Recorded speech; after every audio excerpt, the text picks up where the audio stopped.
Back here to read chapter 13, my favorite number.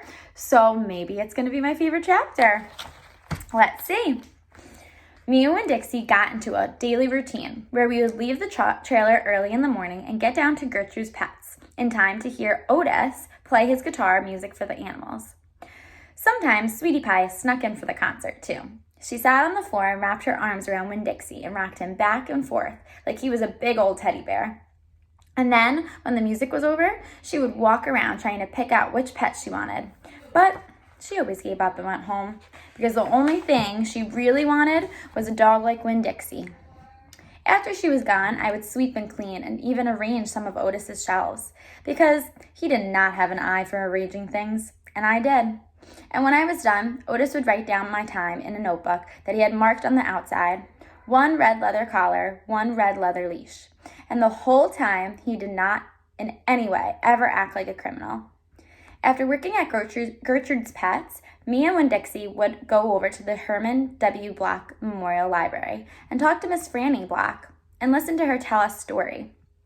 But my favorite place to be that summer was in Gloria Dump's yard.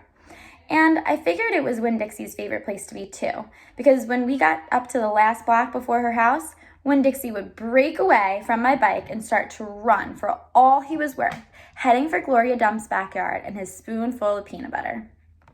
Sometimes Dunlap and Stevie Dewberry would follow me. They would holler, "There goes the preacher's daughter visiting the witch." "She's not a witch," I told them. It made me mad the way they wouldn't listen to me and kept on believing whatever they wanted to believe about Gloria Dump.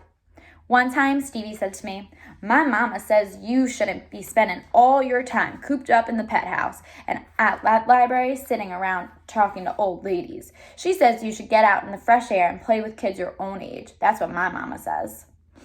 "Oh, lay off her," Dunlap said to Stevie. Then he turned to me. "He don't mean it," he said. But I was already mad. I shouted at Stevie, and I said, "I don't care what your mama says. She's not my mama, so she can't tell me what to do." "I'm going to tell my mama that you said that," shouted Stevie, "and she'll tell your daddy, and he'll shame you in front of the whole church. And that pet shop man is stupid, and he is in jail, and I wonder if your daddy knows that." "Otis is not stupid," I said, "and my daddy knows that he was in jail." That was a lie, but I didn't care. "And you can go ahead and tell on me if you want, you big bald-headed baby."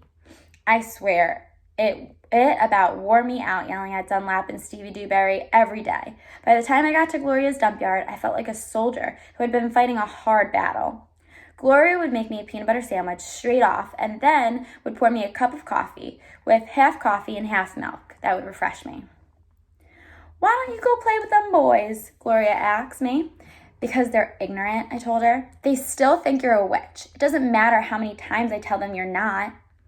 "I think they're just trying to make friends with you in a roundabout way," Gloria said. "I don't want to be their friend," I said. "It might be fun having the... Oh, I don't want to be their friend," I said. "It might be fun having 2 boys for friends." "I'd rather talk to you," I said. "They're stupid and mean, and they're boys."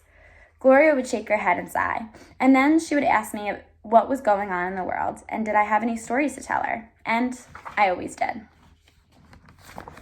All right, that is the end of chapter 13, and I want to hear, what do you think about Gloria's friendship and Opal's friendship?